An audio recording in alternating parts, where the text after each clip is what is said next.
This is Terms of Reference. Today's guest is Claire Hajaj, an independent political analyst and writer who over the course of her career has helped produce recommendations for G20 responses to the Arab Spring, develop the UN's first integrated strategy for Iraq, and advise the UN on a 5-year plan for development and peace consolidation in Kosovo. She has also worked as a journalist and a public affairs consultant. Late last year, she spoke with Terms of Reference host Stephen Loddick. Claire, thank you so much for taking the time to speak with us today. We are speaking with you where? Where are you sitting right now? I'm sitting in my, it's sort of a cross between a house and a farm in uptown Pristina, the edge of the city where the buildings just kind of gave up and the mountains took over. Fantastic. Well, tell us about, how that you became international development or humanitarian aid worker. How did that genesis happen?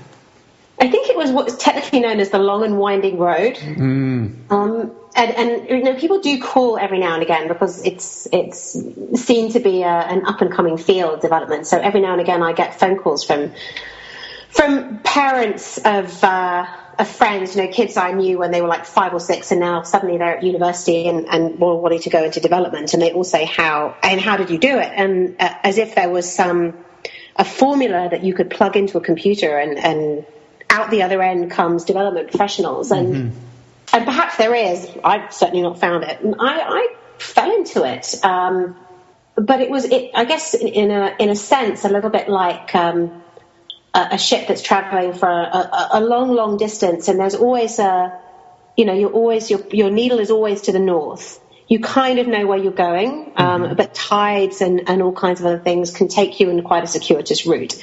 So I had always wanted to work in some way in some form of peace building, because my parents are from 2 warring cultures who.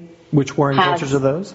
My mother is a Jew, and my father is a Palestinian Muslim, and those 2 cultures, as you may know, don't get along so well these days. We're not always so, but they struggle and to find common ground on any number of issues. So growing up, and I grew up in a country that was not itself in a war, but in between 2 countries having quite a vicious war that spilled over into our environment. So I grew up in Kuwait during the time of the Iran-Iraq war, and watching the build-up to the Intifada on television. And so war and that was always a part of my life, in the sense of watching people be displaced, watching families break down, seeing the tensions it brought into lives and the spillover effect. I always wanted to do something to contribute in some way to ending that. So when I for the very first time walked into the UN, went to that building on 42nd and 1st. When was that? It was in 2001. It was literally just. It was just 2002, actually. It was just post-September 11th. So September 11th was just a few months behind. You really did get a sense that New York was still reeling, and of course the international scene would never be the same again. And when I walked into that building for the very first time, fresh off the plane from London, fresh out of the entertainment industry, I had this extraordinary sense, and I think everybody should have that sense once in a lifetime, of having realized a childhood dream, like a real childhood dream, something that you can't even formulate when you're little.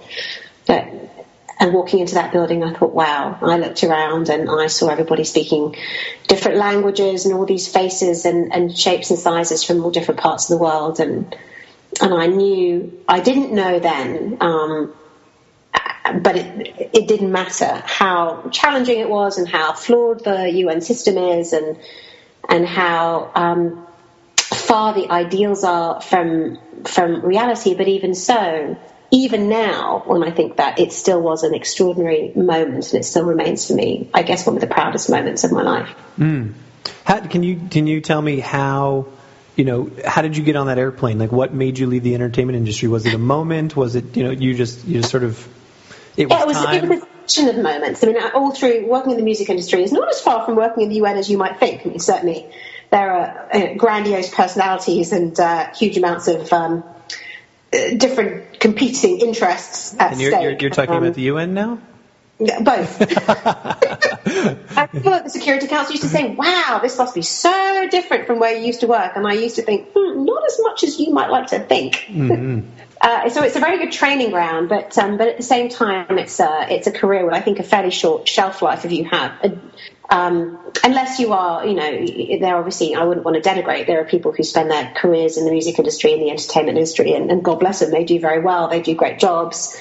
There are brilliant professionals there just as anywhere else, but it's also an industry where you do run the risk of doing the job at sort of 40 that you would have wanted to be doing at 21 to impress your friends. And after a while, I knew that it was not for me long term. I'd always had a different goal.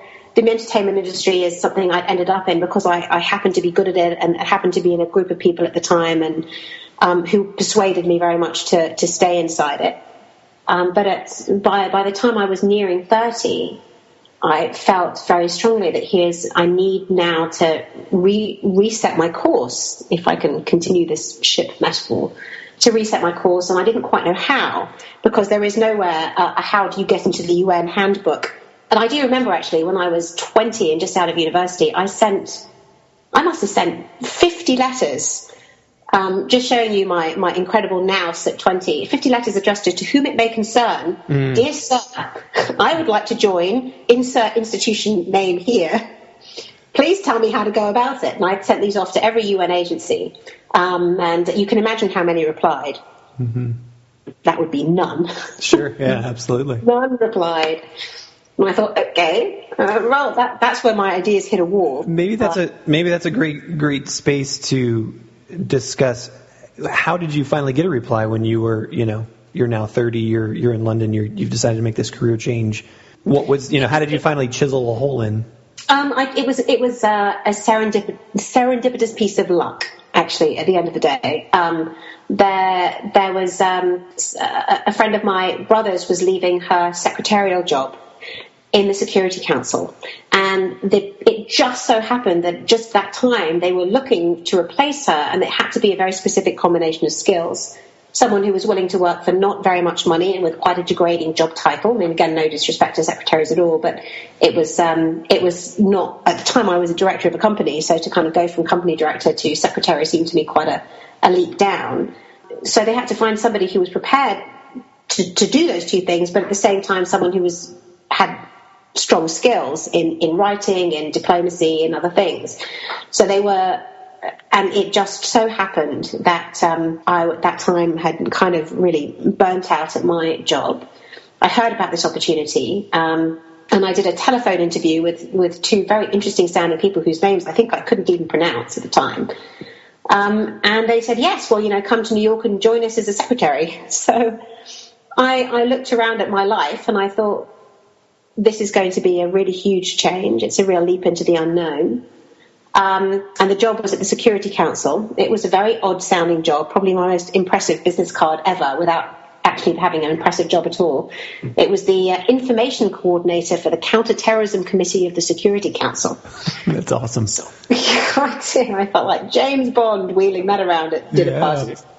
But so I went to New York to live in a cockroach-infested tiny apartment in Bleecker Street with two other girls, and paying virtually my entire salary and getting money out of the ATM at $20 a time and making $20 last 3 days. I mean, it was that kind of thing because you didn't earn very much money. And but as I said, when I walked into the building for the first time and a complete novice, complete ingenue. I had no idea what the UN did. I had no idea the scale of it. I had no idea what I would be doing. Mm-hmm. And I was just felt so awed by the experience. And that was the start for me of a 10-year-long career. I started as a secretary. I was told that was all that I would ever get to be because in the UN there are rules about who can enter and who can't, and if you enter as a secretary, usually you will stay a secretary.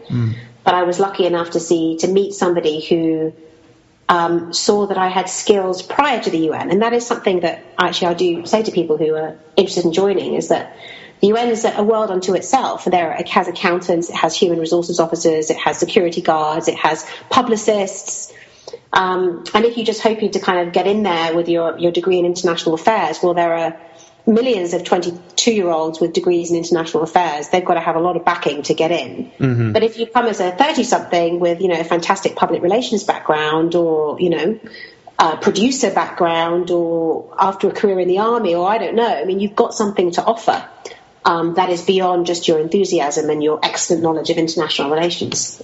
So I was lucky enough to meet somebody who saw that I had a good, strong background in PR and media and advocacy, and poached me to do a really interesting job at UNICEF. And that was where the adventure really began, I would say. Fantastic. And now you're in Kosovo. Now I'm in Kosovo, yeah, after diversions via a whole bunch of places, from Pakistan to Burma to, goodness me, Nigeria. It was also a very interesting place to work. Indonesia, Jordan, Iraq, and now here. Tell us something about, do you have a favorite story from one of those postings, or do you have, is there a thread that ties those postings together about, working for the UN that you could relate? There are so many adventures, if you like. And my UN experience, I think, was in some ways quite unique for two reasons. One is that all of the field work that I did in those early days took place in the post-September 11th, post-invasion of Iraq, post-bombing of Afghanistan environment. Mm-hmm. So I was out in 2003, and I remember being at the Security Council during the debate to try and get this invasion of Iraq resolution through, and when Colin Powell came to sort of shake his little vial of anthrax at everybody and say, this is what's going to come if we don't invade. And I remember the real sort of palpable sense of impending doom, of fear, and of genuine deep sorrow that pervaded the UN at that time. And it made me realize that for all we hear about the UN, it's full of human beings who really don't want wars to happen, and have a very real sense of the people who are alive now who would be dead if they failed to stop the invasion.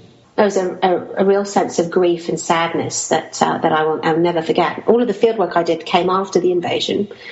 It dramatically altered the landscape for any humanitarian actor. So, I remember being out in the wilds of northern Nigeria where there's no internet and there's no radio, there's nothing, there's no electricity. The only radio stations they have is what I used to call Radio Imam. The local mosque is the only source of information, and people would be screaming in genuine fury at me, a stranger in their midst, saying, you're bombing our brothers in Iraq, you're bombing our brothers in Afghanistan, you're bombing our brothers in Palestine, and you expect us to believe that you're coming here to bring us free vaccines? You must think we're stupid. And that it turns suspicion into enmity. So the thing that I tried to do in all the places that I was try and find a way to connect with these people who essentially have nothing and no reason to trust us, on a human level, and trying to find the ingenuity that the private sector brings, which can get lost very easily in the development field. I mean, I'll give you an example. One of my favorite stories is when I was working in Burma.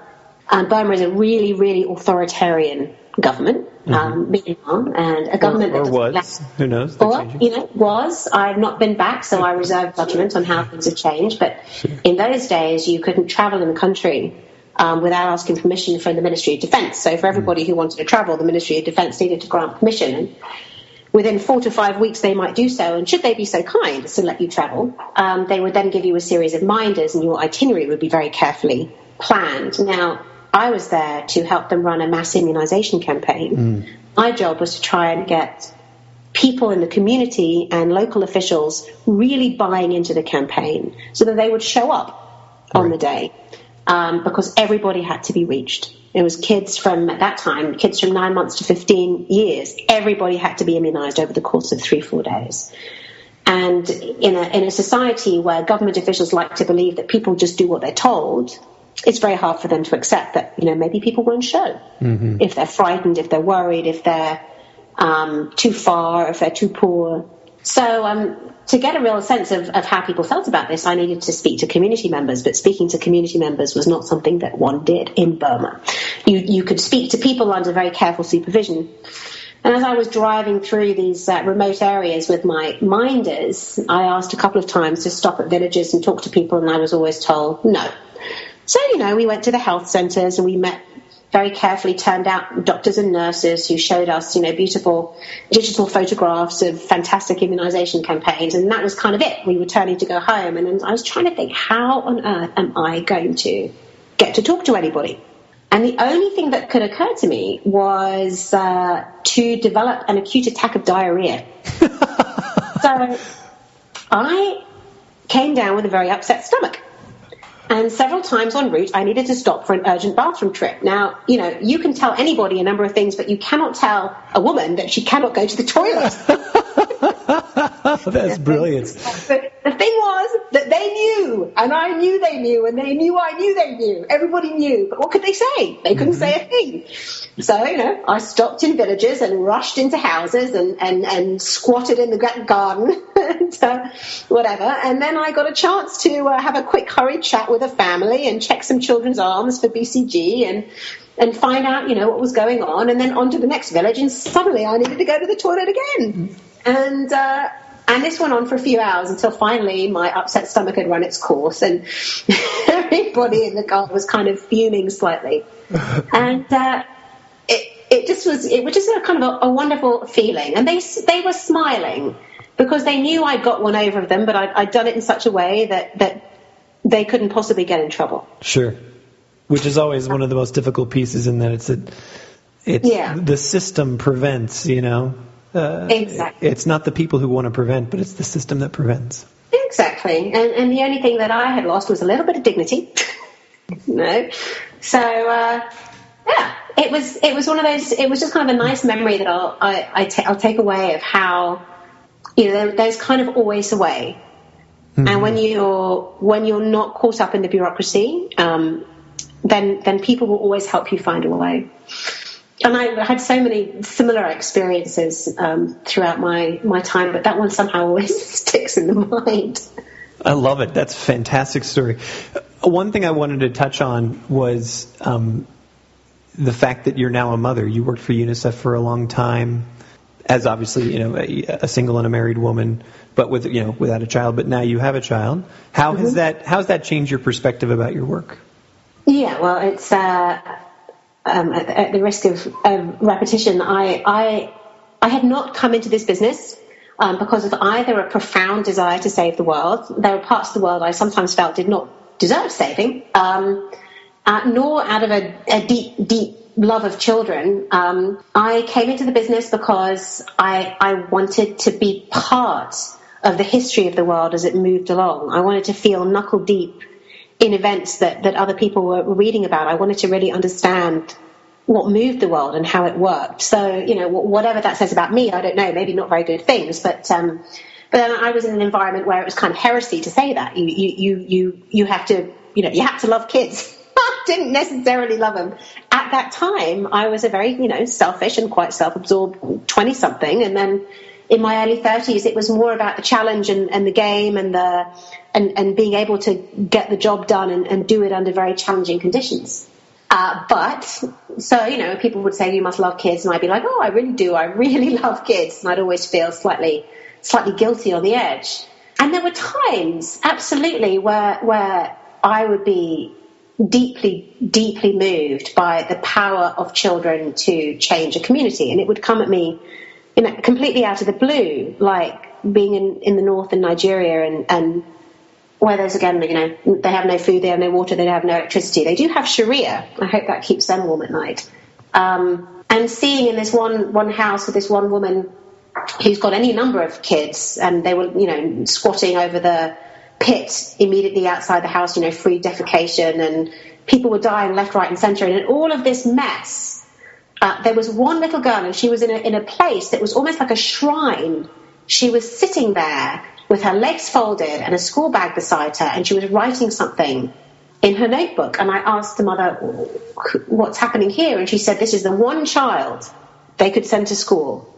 And they were so proud that this one kid was going to school that they had cleaned up the area around her, and they had this place where this child was sitting and doing her schoolwork was the cleanest, nicest, most looked after place in the whole village. And I was just so moved by seeing that, how that hope brought by that little girl could bring that kind of change and infect the whole community.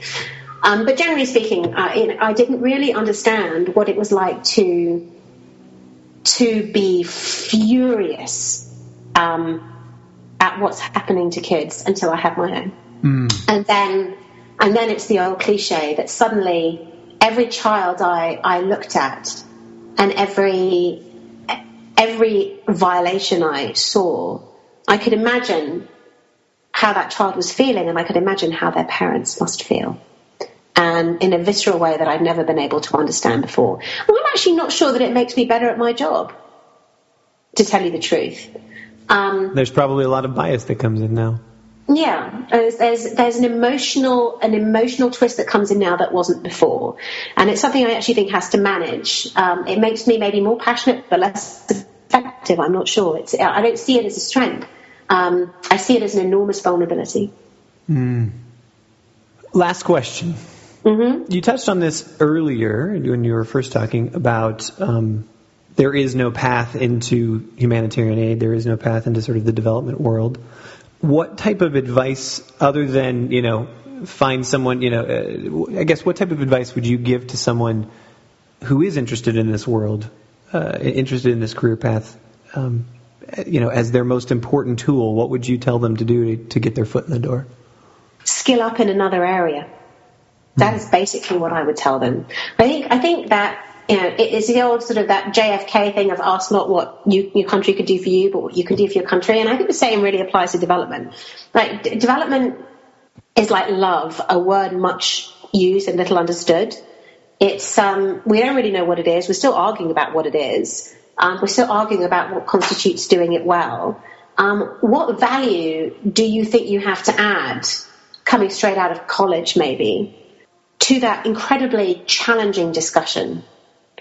Your energy and your enthusiasm, great, but what else? Is there something else you can add? If there is, develop it and then come into development, because it's much easier to me and much more rewarding to come to development with a background in some very practical, transferable skill.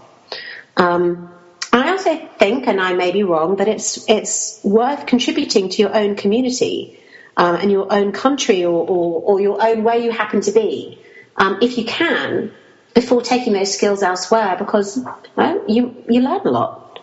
I was still naive and impressionable at 29. Maybe I was just, a late developer. But God, if I was like that at 29, at 21, I shudder to think how little I knew. And I'm only kind of just really beginning to understand the gulf between genuine, profound and deep knowledge and where I currently am at approaching 40. So I just think people really need to build up their skills and their knowledge in a field and then bring those skills and knowledge to an area that has so much to do with how the world's poorest people experience their lives. We have a responsibility to be as sharp as we can before we try and bring our skills into that mix. Does that make sense? That was brilliant. Thank you so much for your time today. You're very welcome.